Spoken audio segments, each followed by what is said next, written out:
사랑의 하나님 감사합니다. 오늘도 우리 가운데 허락하신 예배가 복이 되게 하여 주시는 주님, 이 시간 말씀을 전하고 듣습니다. 우리의 나올 때의 마음의 상태가 오직 성령으로 말미암아 정돈되게 하여 주시고, 주의 말씀이 우리 심령 곱태 뿌리 내리게 하여 주셔서 하나님의 기뻐하심을 이루는 우리가 되게 하여 주시옵소서. 주의 도우심을 믿사오며 우리 주 예수님의 이름으로 기도하옵나이다. 아멘. 우리가 세상을 이렇게 살아가면서 보면 소망을 어디에 두고 살아야 될까 하는 생각을 갖습니다. 특별히 소망을 어디에 두고 사느냐에 따라서 우리의 삶의 방향은 달라지거든요. 그래서 가만히 보면 어떠한 말을 듣거나 어떠한 일을 해도 내가 소망을 어디에 두고 있느냐에 따라서 그 말이 들려지는 것이 달라요. 그죠? 왜 그런가 그랬더니 소망을 어디에 두었느냐에 따라서 그 사람 마음의 필터가 작동을 하는 거예요. 그래서 그 소망을 어디에 두었냐에 따라서 그 사람의 행동이나 이 들려지는 것이 다르게 들려져요. 그래서 사람의 관계에 있어서도요, 똑같은 말을 해도, 가족끼리도 똑같은 말을 해도 그것이 아무런 문제가 안 되게 이렇게 들려지는가 하면, 어떤 경우에는 똑같은 말을 해도 그것이 큰 문제가 되기도 합니다. 그래서 사람이 어디에 소망을 두고 있느냐에 따라서 그 사람의 들려지는 모든 삶의 필터가 달라지는 것이지요. 그래서 내가 어떠한 소망, 어디에 소망을 둔 어떠한 마음을 가지고 있는가 하는 것은 굉장히 중요한 일입니다. 오늘 성경은 우리에게 말씀하실 때 하나님의 사람들이 하나님을 의지하고 살아가는가, 아니면 자신을 의지하고 다른 사람들을 의지하며 살아가는가, 이 두 가지의 삶의 모습을 보여줍니다. 그래서 첫째는 사람, 나와 타인을 비롯해서 사람을 의지하는 사람의 삶, 또 하나는 누구를 의지하는? 하나님을 의지하는 삶의 모습. 그래서 하나님께 소망을 둔 사람들의 모습과 사람에게 소망을 둔 그 모습, 이 두 가지를 가르쳐 주면서 이 두 가지가 나타내는 분명한 차이, 분명한 그 열매의 차이가 생기는데, 그것에 대해서 우리 가운데 가르쳐 주면서 연결하기를 하나님께서는 우리의 마음을 살피시는 분이시다 하는 것을 우리에게 가르쳐 주고 있는 것이 오늘 성경의 말씀입니다. 첫째는 그래서 사람을 의지하는 사람들의 삶은 어떨까 하는 것을 우리에게 가르쳐 주는데, 오늘 성경에서는 사람을 의지하는 사람은 하나님을 떠나 있는 사람들이고, 하나님을 떠나 있는 그 사람들은 저주받는 그러한 삶이 될 것이다, 이렇게 선언하고 있어요. 성경이 어떻게 그런 걸 선언할 수 있을까? 이런 생각을 하는 사람들도 있을 수 있습니다. 그러나 우리가 그 뿌리를 분명히 안다라면 왜 성경이 그렇게 말씀하고 있는가 하는 것을 발견할 수 있습니다. 오늘 5절 말씀에 보면, 무릇 사람을 믿으며 육신으로 그의 힘을 삼고 마음이 여호와에게서 떠난 그 사람은 무엇을? 저주를 받을 것이라, 이렇게 선언하고 있습니다. 하나님보다 사람이 우선이 되고 자신의 능력이 우선이 돼서 그 사람과 그 능력을 의지하는 것은 결국 헛된 삶이 되기 때문에, 그 헛된 삶은 결국 뭐 할 수밖에 없다? 저주가 될 수밖에 없다, 이렇게 알려주고 있는 것입니다. 6절 말씀에 보면 하나님의 떠난 자의 삶은 무엇과 같다냐면 강야의 떨기나무와 같다, 이렇게 얘기하고 있어요.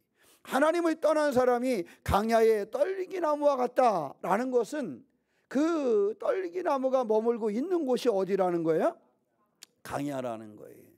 강야는 특성이 어떤 곳입니까? 건조해요. 메말라 있는 것이 강야라는 것이에요. 왜 그 사람을 의지하고 사람의 능력을 의지하고 하나님을 떠나 있는 것이 저주가 될 수밖에 없느냐? 그것은 마치 강야에 있는 떨기나무와 같아서 그의 삶의 안경이 메마른 곳에서 살아가기 때문에, 그 메마른 곳에 있는 떨기나무는, 그 강야에 있는 떨기나무는 아무리 힘쓰고 애써도 참된 그러한 번영을, 참된 그러한 영광을, 참된 열매를 맺을 수 없다라는 사실을 우리가 알고 있기 때문에 그렇습니다. 그러므로 사람을 의지하고 자신의 능력을 의지하고 하나님을 떠나 있는 사람은요, 그 삶이 점점 강야와 같이 메말라 간다는 거예요. 이 얘기는 세상의 방법을 따라가며 하나님을 의지 않는 삶은 결국은 강야의 항폐한 인생이 될 수밖에 없기 때문에 그 사람은 뭐한 것이 된다? 저주받은 삶이 된다라는 것입니다. 시편 146편 3절로 4절 말씀에 기인들을 의지하지 말며, 우리들은 기인들을 의지하고 싶을 때가 얼마나 많아요. 그런데 기인들을 의지하지 말며 도울 힘이 없는 인생도 의지하지 말지니 그의 호흡이 끊어지면 흙으로 돌아가서 그날에 그의 생각이 소멸하리로다 그랬어요. 세상에 도울 힘이 없는 그러한 인생들, 그러한 기인들을 의지하지 말라는 거예요. 곧 사람을 의지하는 것이 얼마나 덧없는 것인가 하는 것을 가르쳐주고 있는 거지요. 아마 지금까지의 인생을 살면서도 경험했을 거예요. 사람을 의지하는 것이 얼마나 덧없는 것인가를. 성경은 우리에게 그런 길을 가지 말라는 거예요. 잠언 28장 26절 말씀에 자기의 마음을 믿는 자는 미련한 자요 지혜롭게 행하는 자는 구원을 얻을 자니라 그랬어요. 자기의 마음을 믿는 자, 자기의 마음도 사실은 미련한 거예요. 그걸 믿는 것도. 왜? 내 마음이 그렇게 중심이 잡혀 있지 않아요. 사람이 아무리 잘난 것 같고 내가 많은 것을 알고 있는 것 같고 내가 확실한 것 같아도 사실 인생 지내놓고 보면 그것도 무너진다는 사실을 우리는 잘 알고 있습니다. 그래서 자신의 마음도 믿지 말고 다른 사람의 도울 힘 없는 인생도 의지하지 말고 그 길이 항폐하여지는 그런 길이라는 사실을 기억하라고 가르쳐주고 있는 것입니다.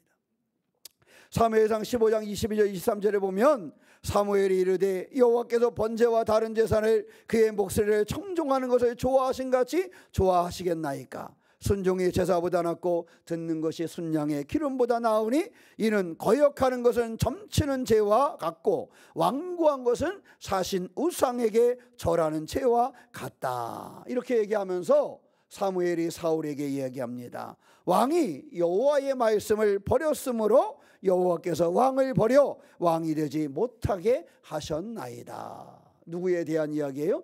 사울에 대한 이야기합니다. 하나님의 사람을 의지하는 것보다 대표적으로 사람을 의지하고자 했던 인물 중에 하나가 사울입니다.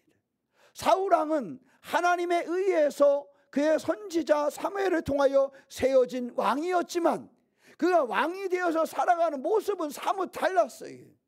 그렇게 될 때까지는 하나님의 은혜였고 그렇게 될 때까지는 사무엘을 통하여 세워진 왕이었지만 왕이 된 그는 하나님을 철저하게 의지하기보다는 사람을 의지하게 되었고 결국 그것은 하나님을 떠나는 원인이 되었던 것입니다. 온전히 순종하지 않았어요. 왜? 자기 마음에 계획을 해보고 생각을 해보면 그게 아닌 것 같거든. 사무엘을 통하여 하나님의 말씀을 들었지만 내 마음의 생각을 해보면 그게 아닌 것 같아. 우리들이 신앙생활하면서 성경을 보고 예배드리고 하면 이렇게 해야 맞는 것 같은데 가서 생각해보면 그게 아닌 것 같아. 내 마음에 그게 아닌 것 같아. 사울이 그랬어요. 하나님의 뜻에 따라 세워졌고 그 길을 갔지만 돌이켜서 자기 마음에 비추어 보면 그것이 아닌 것 같아. 그래서 순종하지 않았어요. 그리고 사람을 찾아요. 결국 그것이 그가 하나님 앞에 버림받는 인생이 되었던 것입니다. 하나님을 의지하지 않고 자신의 판단과 사람의 의견을 중요하게 여겼던 사울은 거기에서 버려져서 결국 물러나고 만 거예요. 그의 결국은 하나님을 의지하지 않고 자신의 판단과 마음을 의지하고 사람을 의지했던 그 모습을 우리에게 보여주고 있는 거예요. 도울 힘이 없는 인생을 의지했던 사울, 자기의 마음을 의지했던 사울, 결국 이러한 그의 모습은 하나님을 찾지 못하고 불순종하고 하나님에게서 버려지는 대표적인 사람이 되고 만 거예요. 그러나 우리가 다 아는 것처럼 그의 시작은 하나님이 그를 세웠고 사무엘이 그를 도왔고 하나님의 사람으로 세워졌다라는 사실입니다. 사랑하는 성도 여러분, 우리가 하나님의 향한 하나님의 자녀가 되었고 하나님의 쓰임받았고 하나님의 사람으로 불림받았지만 우리가 자신의 마음을 의지하여 신앙의 마음을 포기하였을 때, 우리가 다른 사람들을 의지하여 도울심이 없는 인생을 의지하여 하나님을 내려놓았을 때 사울과 같은 이 어리석은 결론이 올 수 있다는 사실을 기억하시고 더 이상 사람을 의지하는 것을 오히려 내려놓을 수 있는, 내 마음을 의지하고 타인을 의지하는 것을 내려놓을 수 있는 신앙의 주인공이 되시기를 주님의 이름으로 축원합니다. 두 번째, 사람들은 하나님을 의지하는 사람들에게 복이 있다라는 사실을 우리에게 가르쳐주고 있습니다. 7절 말씀에 보면 그러나 무릇, 함께 볼까요? 여호와를 의지하며 여호와를 의뢰하는 그 사람은 무엇을? 복을 받을 것이라 그랬어요. 하나님을 의지하는 자는 마치 시냇가에 심겨진 나무와 같다 그랬어요. 하나님을 의지하지 않는 사람은 어디에 있는 떨기나무 같다 그랬어요? 강야에 있는 떨기나무 같다 그랬어요. 근데 하나님을 의지하는 사람은 어디에 심겨진 나무? 시냇가에 심겨진 나무와 같다 그랬어요. 시냇가에 심겨진 나무는 늘 푸른 잎을 내요. 시냇가에 심겨진 나무는 푸른 잎을 내고 열매를 맺습니다. 그래서 나는 내가 하나님을 의지하지 않을 때는 강야에 심겨진 떨기의 나무와 같고, 내가 하나님을 의지할 때는 시냇가에 심겨진 나무와 같다라는 사실을 우리에게 보여주고 있는 것입니다. 왜 그럴까요? 왜 하나님을 의지하는 자는 시냇가에 심겨진 나무와 같을까요? 그것은 하나입니다. 복의 근원은 누구십니까? 하나님이십니다. 그래서 복의 근원은 하나님이시기 때문에 하나님을 의지하는 사람들은 시냇가에 심겨진 나무와 같이 하나님의 축복하심을 받는다라는 사실입니다. 사랑하는 성도 여러분, 하나님께 뿌리를 둔 시냇가에 심겨진 나무의 삶을 살아가시기를 축원합니다. 하나님을 의지함으로 흔들리지 아니하고 시냇가에 심겨진 그러한 인생의 삶, 복의 근원, 우리에게 공급자가 되어주시는 복의 근원에 그 뿌리가 내려진 그러한 믿음의 삶을 살아가는 성도가 되시기를 주님의 이름으로 축원합니다. 이 뿌리를 내리는 것이 중요해요. 이 뿌리가 하나님께 있느냐, 시냇가에 내 뿌리가 내려져 있느냐. 오늘 한번 내 신앙을 점검하시기 바랍니다. 내 신앙은 강야에 심겨진 나무인가? 시냇가에 심겨진 나무인가? 오늘 성경은 하나를 얘기합니다. 하나님을 의지하는 자는 시냇가에 심겨진 나무요, 내 마음과 사람을 의지하는 자는 강야에 심겨진 떨기나무다. 이렇게 우리에게 가르쳐주고 있습니다. 사랑하는 성도 여러분, 어디에 심겨져 있습니까? 시냇가에 심겨져 있습니까? 강야에 심겨져 있습니까? 하나님을 의지하는 성도입니까? 내 마음과 사람을 의지하는 성도입니까? 시편 1편 2, 3절 말씀에 오직 여호와의 율법을 즐거워하며 그의 율법을 주야로 묵상하는도다. 그는 어디에? 시냇가에 심은 나무가 철을 따라 열매를 맺으며 그 잎사귀가 마르지 아니한 같으니 그가 하는 모든 일이 다 형통하리로다 그랬어요. 시냇가에 심겨진 나무는 잎을 내고 열매를 맺고 형통하는 삶을 열게 된다라는 것입니다. 점검하시기 바랍니다. 시냇가에 심겨진 삶, 하나님을 의지하는 삶이 되는가 하는 것입니다. 이사야 26장 3절 4절 말씀에 주께서 심지가 견고한 자를 평강하고 평강하도록 지키시리니 이는 그가 주를 신뢰함이니라. 너희는 여호와를 신뢰하라. 주 여호와의 영원한 반석이심이로다 그랬어요. 반석이신 여호와를 신뢰하고 여호와를 의지하는 것, 이것이 시냇가에 심겨진 자의 삶이 된다라는 것입니다. 바로 우리가 알고 있는 다윗은 그러한 인생을 살아왔어요. 여호와는 나의 목자시니 내게 부족함이 없으리로다 라는 고백은 그의 고백이었습니다. 그가 나를 푸른 풀밭에 누이시며 어디로? 쉴만한 물가로 인도하시는도다. 쉴만한 물가가 돼야 되는데, 시냇가가 돼야 되는데, 그가 나를 그 시냇가에 인도하시고, 그가 나를 거기에서 열매를 맺게 하시고, 그가 거기에서 나를 잎을 내게 하셔서 나의 삶을 복되게 하실 것이다 하는 사실을 가르쳐주고 있는 것입니다.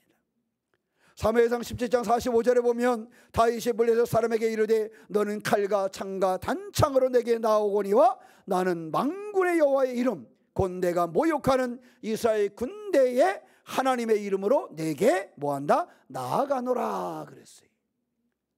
적들이 크지만 내가 감당할 수 없는 그러한 놀라운 일들이 나를 막고 있지만 나는 여호와를 의지하여 이스라엘의 군대에 하나님의 이름으로 나아가겠다는 하나님을 의지하는 그의 마음을 우리 가운데 철저하게 보여주고 있습니다. 다윗은 어떤 어려운 상황에서도 하나님을 의지하는 자라는 사실을 시편의 여러 고백을 통해서 우리에게 보여주고 있어요. 다윗이 어려움이 없었던 것이 아닙니다. 요거 하나만 봐도 골리앗 앞에 나아가는 거 얼마나 두려운 일이에요. 나는 아무것도 아닌데 그 장수 앞에 나아간다는 것이 얼마나 큰 일이에요. 예전에 말씀드렸죠. 우리는 골리앗과 다윗의 전쟁으로 보지만 이 전쟁은 누구와? 골리앗과 하나님의 전쟁이다. 우리가 철저히 하나님을 의지하고 우리가 철저히 하나님을 신뢰하고 우리가 하나님의 사람으로 나아가면 세상과 나와의 싸움이 아니라 나와 함께 하시는 하나님과 세상과의 싸움이 된다는 거예요. 그래서 사람을 의지하면 그 사람과 세상의 싸움이 됐지만 내가 하나님을 신뢰하고 하나님을 의지하면 하나님과 세상과의 싸움이 된다는 거예요. 사랑하는 성도 여러분, 하나님을 신뢰하시기 바랍니다. 하나님을 의지하시기 바랍니다. 하나님이 나와 함께 하시면 내 근심과 걱정은 나와 그것과의 싸움이 아니라 하나님과의 싸움이 되는 거예요. 그래서 하나님이 이기게 하시고 하나님이 입을 내게 하시고 열매를 맺게 하시듯이 하나님이 우리의 삶을 형통하게 하시겠다라는 성경의 약속은 우리에게 수만 가지로 나타나 있는 것입니다. 하나님은 그것이 어떻게 가능할까? 하나님은 우리의 마음을 뭐 하셔요? 살피시는 분이시다 하는 것입니다. 우리의 마음이 얼마나 부패한지를 지적하면서 우리의 마음을 살피세요. 9절 말씀에 보면 만물보다 거짓되고 심히 부패한 것은 마음이라 누가 능히 이를 알리오마는 우리의 마음이 그렇게 온전치 않다라는 거예요. 그런 이러한 마음도 하나님께서는 뭐 한다라는 거예요? 살피시고 감찰하시고 아신다라는 거예요. 그래서 우리는 어떻게 해야 되느냐? 겸손하게 하나님 앞에 나아가는 자가 돼야 된다는 거예요. 우리가 마음을 내려놓고 하나님을 향한 그러한 신앙의 삶을 살아가야 한다라는 거예요. 사람도 어때요? 사람끼리 관계에도 누군가 겸손하게 누군가 이렇게 나오면 그 사람에게 우리가 더 마음이 가고 함께하게 되잖아요. 하나님께도 우리가 우리의 마음을 살피시는 하나님 앞에 내 마음과 삶을 가지고 하나님을 향하여 나아갈 때 하나님은 우리를 살피신다라는 것입니다. 히브리서 4장 12절 말씀에 하나님의 말씀은 살아있고 활력이 있어 좌우에 나에선 어떤 것보다도 예리하여 혼과 영과 및 간절과 고의선을 찔러 쪼개기까지 하며 또 마음의 생각과 뜻을 판단한다 그랬어요. 내 마음을 살피시고 인도하시는 거예요. 여러분, 부모가 어린아이의 마음을 살피는 것은 왜 살필까요? 아이를 감시하려고 그러죠, 그죠? 그러나요? 아니에요. 부모가 어린아이의 마음을 살피는 것은요, 얘를 뭐 하고 싶은 거예요? 도우려고, 그죠? 얘를 관리하고 돕고 온전하게 성장하도록 하려고 어린아이의 마음을 살피는 거예요. 살피는 거예요. 왜 자식이 부모의 마음을 살펴요? 불편한 게 없으셨으면 해서 부모의 마음을 살피는 거예요. 이게 눈치 보는 거하고는 달라요. 그죠? 자식이 왜 부모를 이렇게 살피고 낯빛이 어떠실까? 저도 아버지를 모시고 있지 않을 때는 잘 몰랐는데 모시고 생활하니까 들어왔다 나갔다 할 때는 아버지 방 가서 이렇게 한번 보게 돼. 어렸을 때는 잘 몰랐는데 지금은 늦게라도 올라가면 주무시면 그래도 방에 들어가서 이렇게 한번 보고 들어가게 되고 살피게 되더라고. 왜 살필까요? 아버지를 감시하려고? 90이 넘으신 아버지를 감시하려고 그럴까요? 아닌 거예요. 아닌 거예요. 부모가 왜 자식을 자꾸 살펴요? 이놈이 학교 생활을 잘했을까? 왜 살펴요? 이놈이 어떤 친구들을 만났을까? 왜 살펴요? 이놈이 오늘 핸드폰에 몇 시간 했을까? 왜 살펴요? 핸드폰 2시간에선 펴려고 살피는 게 아니잖아요. 이 아이가 좀 온전했으면 해서 살피는 거예요. 그죠? 하나님이 우리의 마음을 왜 살피시냐? 우리가 온전했으면 하셨어요. 우리가 복을 받았으면 해서, 우리가 좀 더 형통했으면 해서, 우리의 삶이 시냇가에 심겨진 나무처럼 우리의 삶이 번성하고 아름다웠으면 해서 하나님이 우리의 마음을 감찰하시고 살피신다라는 거예요. 그러한 하나님이 나의 하나님이라는 사실입니다. 마음의 생각과 뜻을 판단하고 살펴서 우리를 도우시려고, 우리를 인도하시려고 그러시는 분이 하나님이시라는 거예요. 그래서 잠언 21장 2절 말씀에 사람의 행위가 자기 보기에는 모두 정직하여도 여호와는 마음을 감찰하시느니라. 그의 마음을 살피셔서 그의 삶을 온전케 하시려고 하나님이 우리의 마음을 살피신다는 사실입니다. 사랑하는 성도 여러분, 그러므로 우리의 이 마음을 하나님께 두는 사람들이 되시기를 축원합니다. 성경 사도행전에 보면 아나니아와 삽비라 이야기가 나옵니다. 그들은 겉으로는 헌신하는 것처럼 보였지만 속으로는 하나님을 속이는 사람들이었습니다. 하나님께서는 그들의 마음을 감찰하시고 그들의 거짓된 마음이 드러나서 그들의 인생은 무너지고 말았어요. 그런데 거기에 보면 하나님께서는 그들의 마음을 살피시면서 사도들을 통하여 그들의 마음을 점검하고 그들이 새로워질 기회를 주셨어요? 안 주셨어요? 주셨어요. 그 기회를 그들이 받아들여서 내 마음을 살피시고 나를 온전케 하시는 그것을 받아들였으면 아나니아와 삽비라의 인생은 달라졌을 것입니다. 하나님이 기회를 주시고 그들의 마음을 살피시고 그들의 마음을 두드릴 때에, 그럴 때에 우리의 마음이 악해져서 강야에 머무는 자리가 아니라 시냇가에 심겨진 나무처럼 하나님 안에 머물러져 있었다라면, 아나니아와 삽비라의 삶이 그러했다라면 그는 오늘날 우리에게 칭찬받는 주인공으로 기억되는 그러한 모델이 되는 성도가 되었을 것입니다. 사랑하는 성도 여러분, 세상의 재물을 의지하거나 세상의 권력이나 사람이나 이런 데로 치우치신 것이 아니라 하나님을 향할 수 있는 믿음의 사람이 되어서 변함없이 하나님의 축복을 받는 믿음의 주인공이 되시기를 주님의 이름으로 축원합니다. 말씀을 마무리하겠습니다. 두 사람을 얘기했어요. 하나님을 의지하는 삶이냐, 사람을 의지하는 사람이냐. 하나님을 의지하는 사람은 시냇가에 심겨진 나무와 같이 잎이 나고 열매 맺을 것이며, 사람을 의지하는 사람은 강야에 심겨진 떨기 나무와 같아서 항폐해질 것을 이야기하고 있습니다.